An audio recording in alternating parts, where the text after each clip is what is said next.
And welcome back. It's now 7 minutes away from 7 o'clock, and as promised before the break, we're going to be talking about youth and discipline. And joining me for this conversation, we have Youth Apprenticeship Program Coordinator, Diane Finnegan, and we also have social worker and lecturer and youth counselor, Fermin Olivera. Good morning, and welcome to the show. Good morning. Happy New Year, since it's the first time I'm seeing you guys. Yes.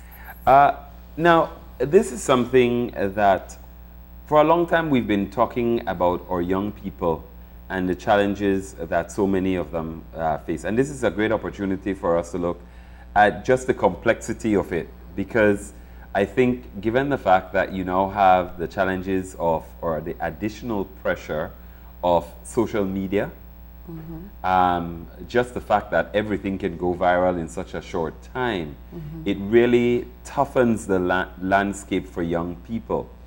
So let's encapsulate the conversation looking at perhaps some of the challenges and how, as adults and advocates and mentors, we can perhaps help them maneuver a very difficult period. So Dan, let's start off and focus a little bit of light on the Youth Apprenticeship Program, just where you are and how far you've come, and in terms of growth, where you'd like to go. Okay. Allow me to say that taking on this kind of responsibility to coordinate a program that focuses on young people means that you automatically become a substitute parent, a second parent, a parent to young people who need guidance, who have fallen, who need some kind of direction in their own life. It means that at the end of the day, if you're not ready to give it your all, you've got to stop right there. Because maybe you go in and you go in with a different mindset that, okay, this is a program, you're going to get this job done, and you get your salary and you're good to go. But as you deal with young people, and I'm sure Fermin is going to talk some more on that, you get to really tap into their soul and discover things about them that if you don't address it, if you don't work with them to kind of build on those challenges that they are facing, on those dreams that they have, you're going to end up with a half of an individual. And I think that that poses a major concern when they want to build themselves within a home as a parent, as a mentor to someone else, because you've only touched half of their lives. And in order to really end up with a fully developed and well-rounded individual, you've got to go in depth. You've got to touch at all areas, and some areas where they may not want you to go. But as you go along and journey with them, you tiptoe into those spaces, and it makes it easier for them to share who they really are with you. So now, I will come back, but I just want to get Fermin, because you, as someone who's in education and preparing young people who are going to step out and work with young people who have challenges, what has been your main approach in terms of dealing with social workers and preparing them for the real world? I think I am very clear that social work education, most of it, while it's designed to impart knowledge and critical thinking, one of the big things is to challenge people's way of thinking, what we believe the world to be. Central to that idea is say for example, judgment. And I think Mother Teresa kind of talked about it, to say if you take time to judge someone, you can't help them. So the education is trying to see people in the context of their reality. And the people Diane work and the people doing this kind of, with at-risk young people and young people in general, it takes a certain presence, it takes knowledge, and it takes not judging people.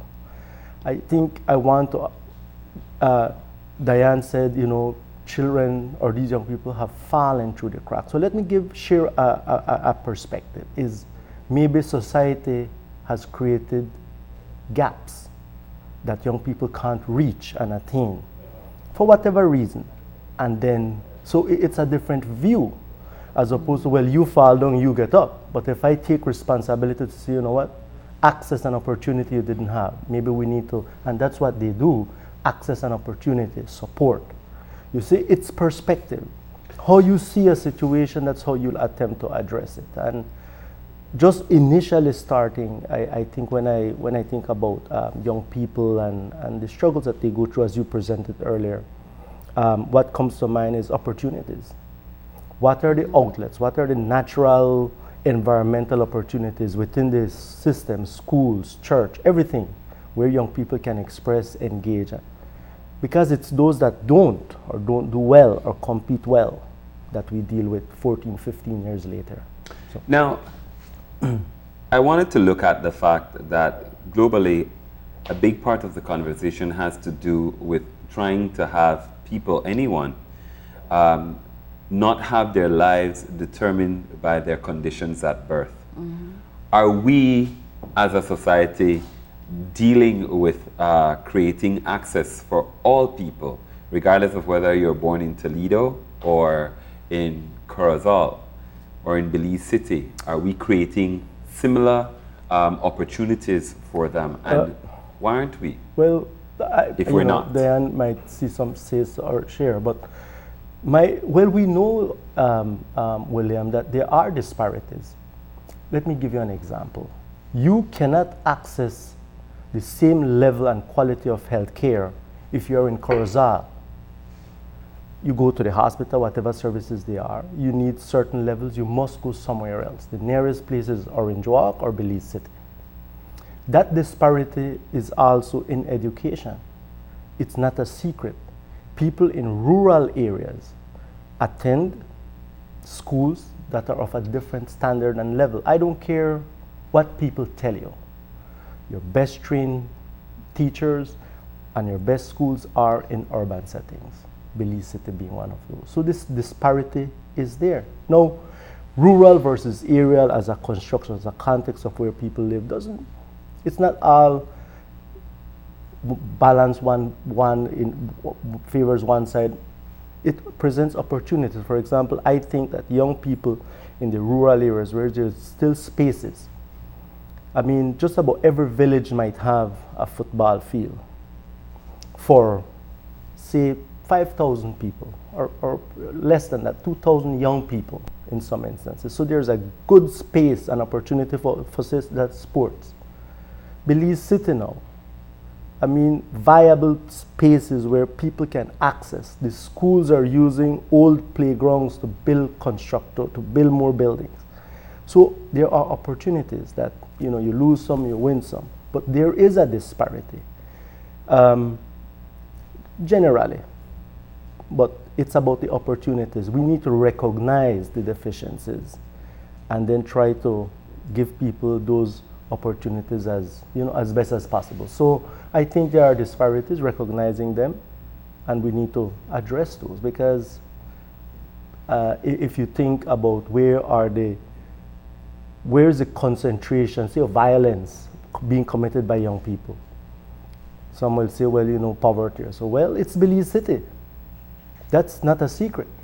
Is Belize City or Southside Belize City an impoverished community? Yes, along with Corozal and along with Toledo. But the violence that is in these areas, come on. So if you see the facts, the stats and stuff, then it's not a one kind of a, one size fits all kind of thing. It's different, so. And I may speak a little different than Fermin, because Fermin speaks at a more upper level.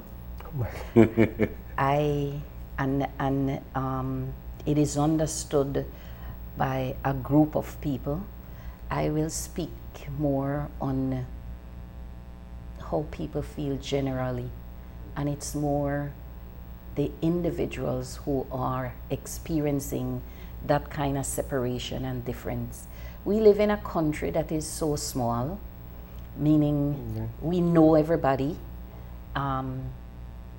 we are connected in some way, and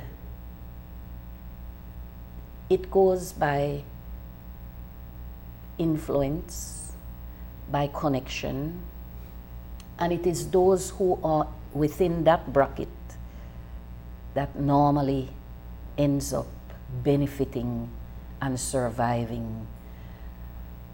I look at politics itself, and this is not to speak for or against anyone or any political party. This is just how I feel, one, because of the fact that I'm intimately involved with individuals who blows my mind that could be benefiting from what is there available for people who can benefit.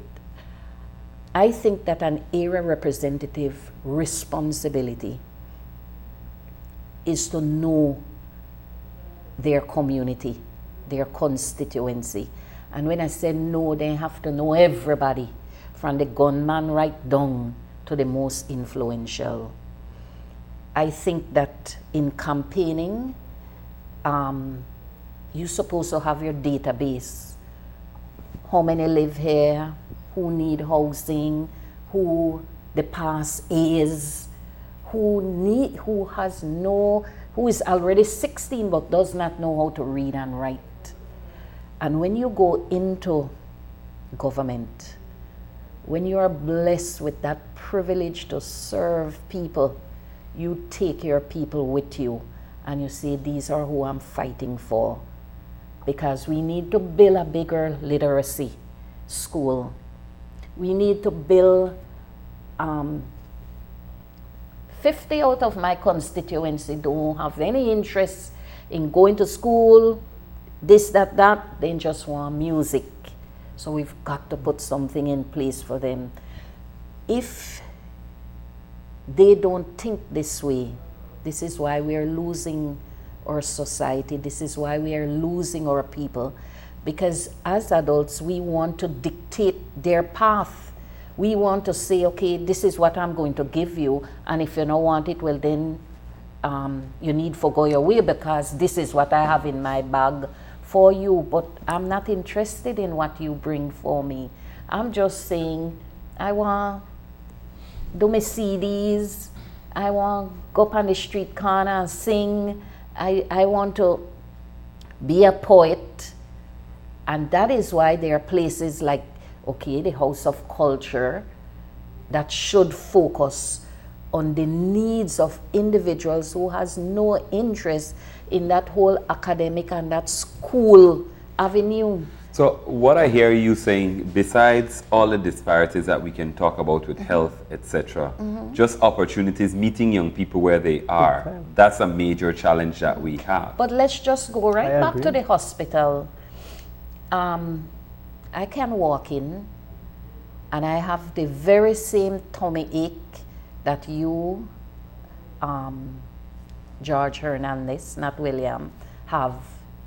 And I guarantee you, I'll be recognized and be taken to the room for assistance. There's no question about that, because I visit these places often, and I'm looking and I'm seeing that there are people who are waiting, people who need assistance, and there's... I'm not saying... That has long been a part of what we come to expect. And talking to young people, even those within the formal sector, everybody will tell you it's who you know and the strings that you can pull. And I remember one day, because we have young people working at the hospital, and my secretary wasn't feeling well, so she asked for some time off. And I think employers need to be, to realize what happens within the system. And so I went to the hospital to deal with a separate issue. And it's way in the afternoon. And I said, Tan, why are you still here? And she said, well, I haven't seen a doctor yet. So my concern is, you are here all day from this morning and haven't seen a doctor yet. Something is wrong. Why do I have to then go to the desk to say, that's my secretary, not feeling well, in order for her to get that attention? I think that people have to understand their role and importance within every job setting. I love to say that our space that we occupy is temporary. Our jobs are temporary because we can be replaced at the blink of an eye. So while we are at our space, while we are blessed with the gift to do what we do it well, and make sure that who knocks on your door leaves feeling better than they came. Now, let me just flip our conversation just a little bit. We started this conversation really because we wanted to talk about the young women who died at the youth hostel and to talk about discipline in general and what we can do. Okay. And we have these myriads of challenges that young people face. Very often, our interventions are more for young people who, as you said, who are having some challenges. But if you don't fit into a mold, the mold, then you may not survive, so to speak. Now, I like what Fermin said about the judgments, etc., and suspending all of that to reach back. Because some people will look at, well, other young people are making it. Why aren't you making it? Why aren't you making these choices? And they see it as a personal decision.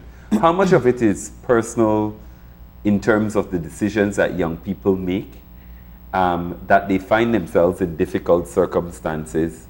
And do we then suspend judgment and try to help them out of that situation, or wag our fingers at them and say, it serves you right, you deserve what you're getting, because other young people are making it? You know, William, it's a process of development. For example, we have expectations of young people. And the truth is, well, there's nothing necessarily wrong, but the idea of your decision making, the way how you do it, the support you have will determine largely when you fall, can you get up? It's a process of learning. It's a process of you fail, but you still win. Let me give you an example then. For example, most people can identify low self-esteem, high self-esteem. But less people can tell you, well, how you do this. Can you talk self-esteem into people? No. Self-esteem is based on a person's idea of success.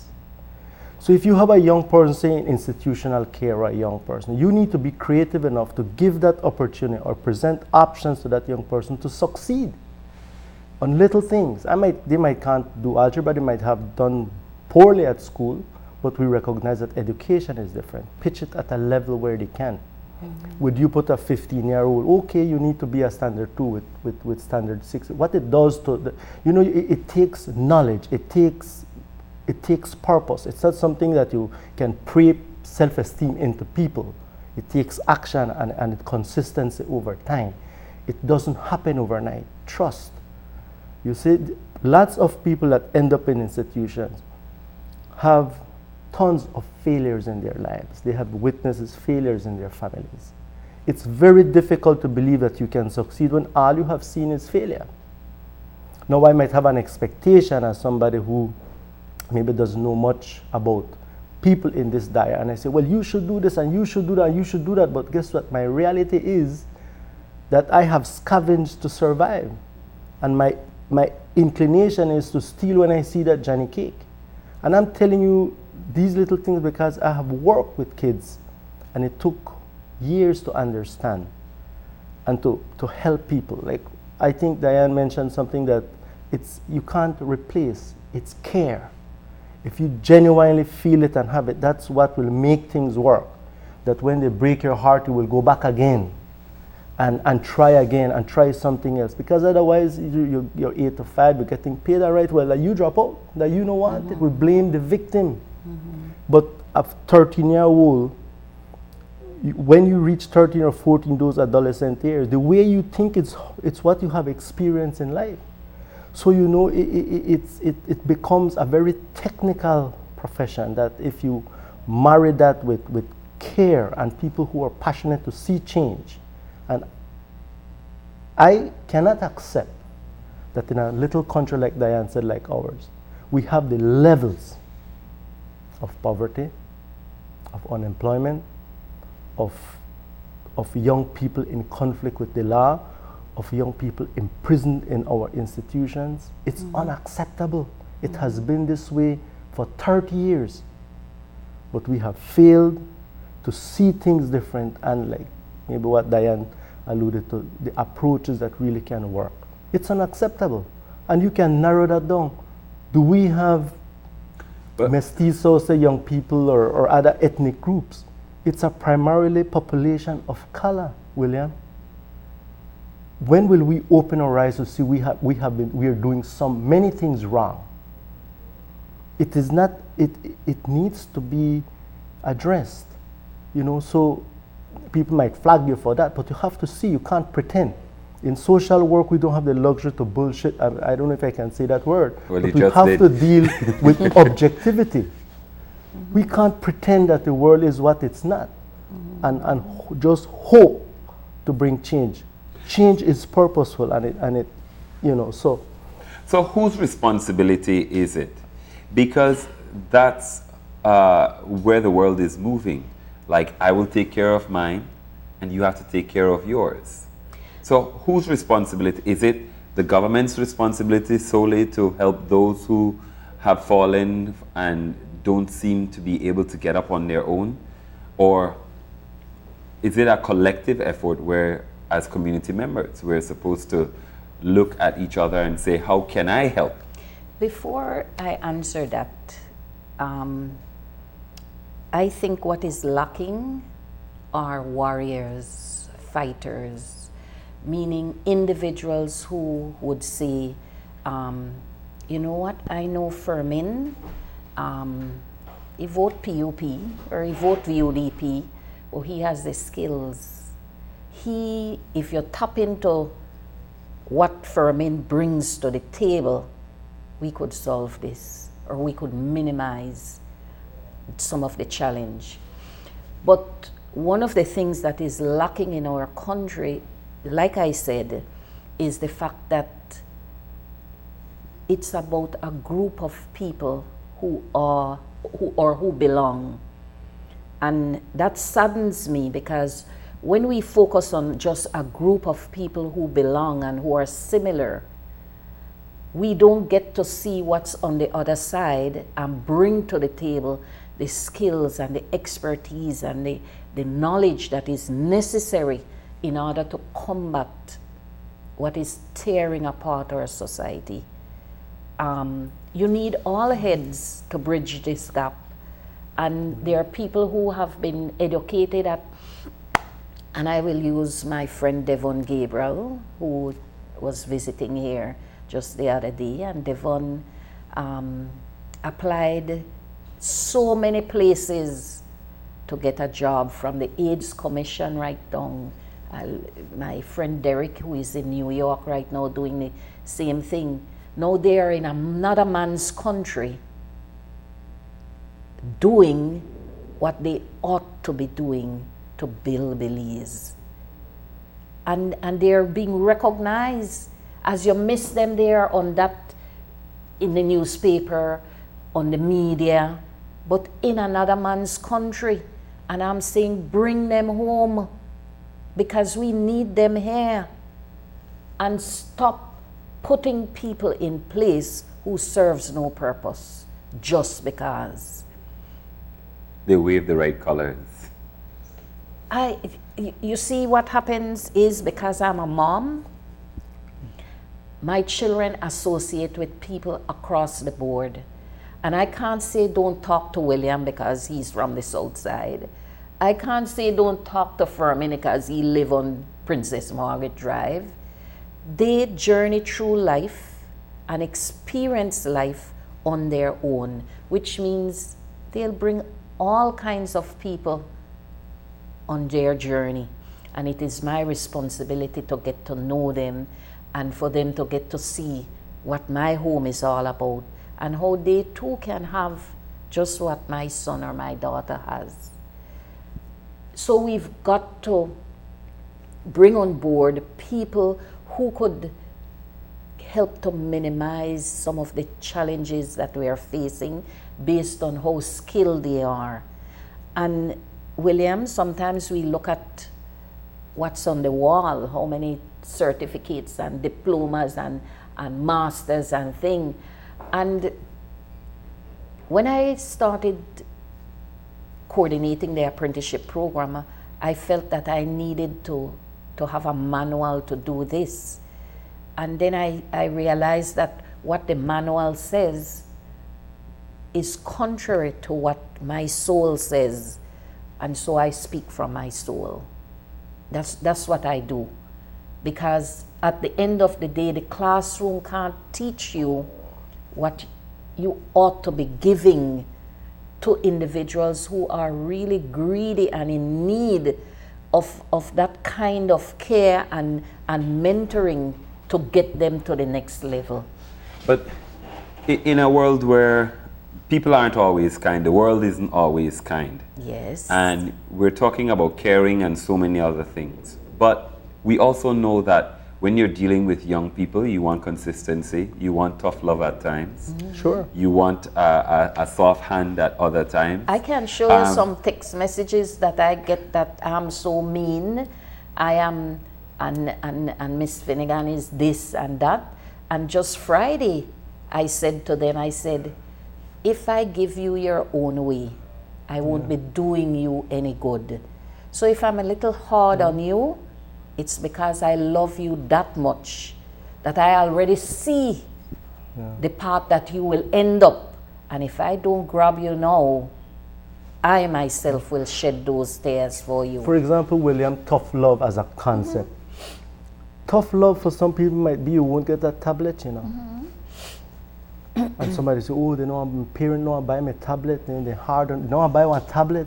Tough love for some people is that, you know what, it varies. But tough love works when the underlying needs are met. Because if you're hungry all day, or tough love, again, no, come on, it doesn't match. Yeah. But I agree that it's the lessons that are learned. And I as a concept, I like to think about, what encourages people to do well. I mean, the severity of the punishment or the certainty of the punishment. And all indications are that it's a certainty. So you say, if you don't come home by 5, I watch TV. That is doable. That's practical. That's not the end of the world. You need to mean what you say and say that and mean it. And you must follow through. So it's not, okay, you're on lockdown for 3 weeks. Come on, it's unrealistic. Young people can see through BS very clearly. They can see about consistency. Young people and have clear idea of judgment and justice, what is fair. And if they feel that they have done something severe, they expect a severe punishment. So they have that sense. We need to be consistent and fair with them. And don't punish without an explanation. Individuals must know the reason for which you have taken away, that they are on a timeout. They must know the reason behind what you're doing, but you just don't do things because you're an adult and angry, and you have the upper hand, because it puts you in that space of a bully, because you're the parent or because you're bigger or older. Then you can do what you want to someone who is beneath, younger. It's not fair. And what happened is they will retaliate. And I'm getting the signal that we have to wrap, but one of the things I want to bring it back to is when we have young people, like the young women who parents felt they had gotten to a certain point where they could not manage their behaviors. And they're placed within an institution, to what end should they be placed there? Is it a... Must be the last resort.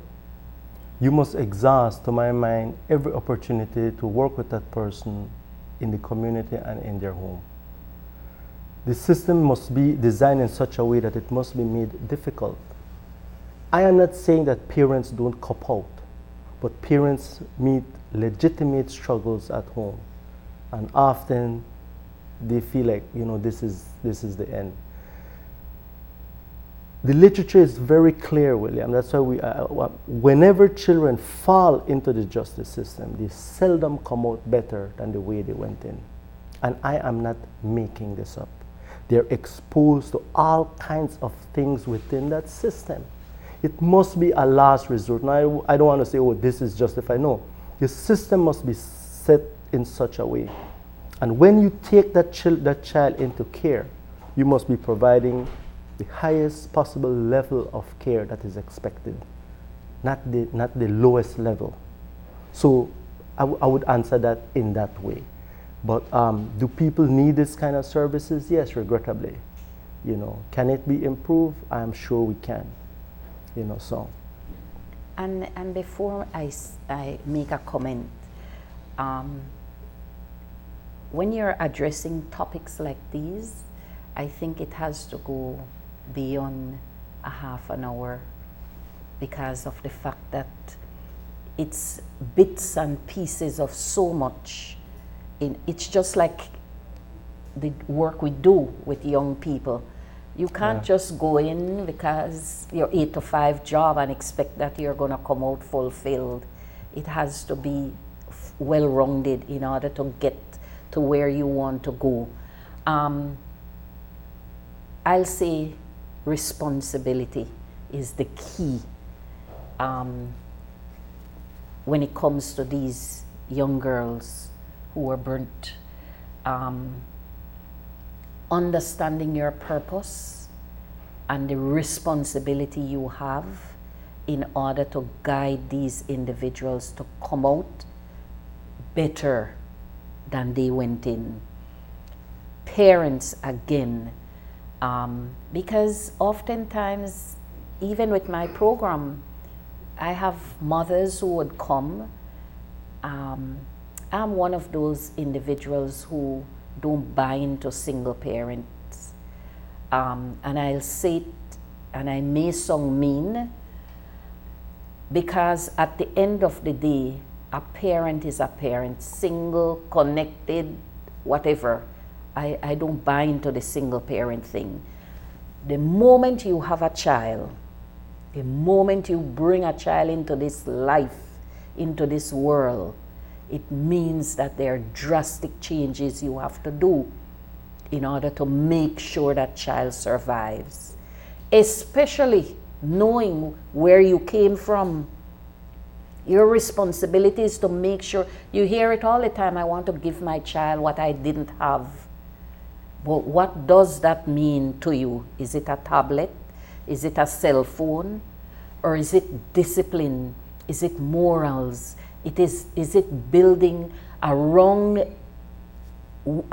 well-rounded individual that can stand proud, even though, like the little girl who excelled in her CXC, selling her tacos. But when she goes into school, to her classroom, she studied, she has money, she's well-rounded, and she knows where she wants to go. But we put shame on the things that ought to be a privilege, that ought to be a part of who we are, our identity. So I can't live on Princess Margaret, but I live on George Street.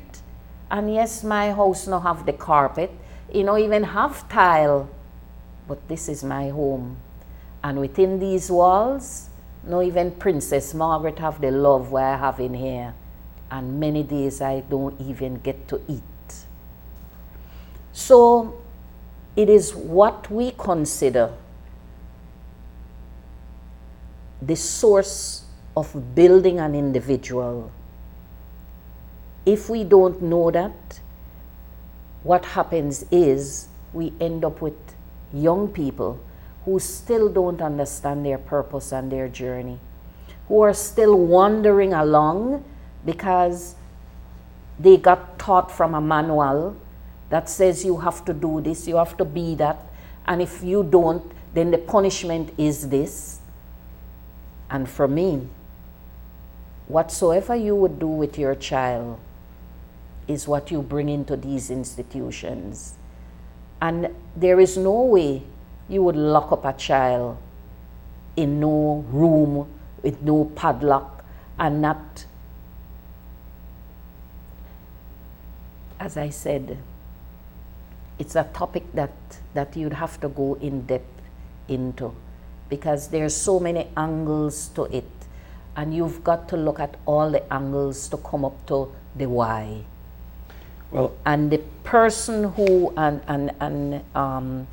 William, I know that you have to close off and move to, but the issue of young people and their journey through life is one that needs a lot of time, that needs a lot of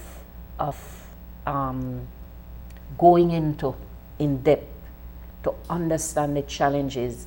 So many young people are carrying burdens and challenges that they don't speak about, that they carry hidden, and we will never know what these young people took with them to their grave.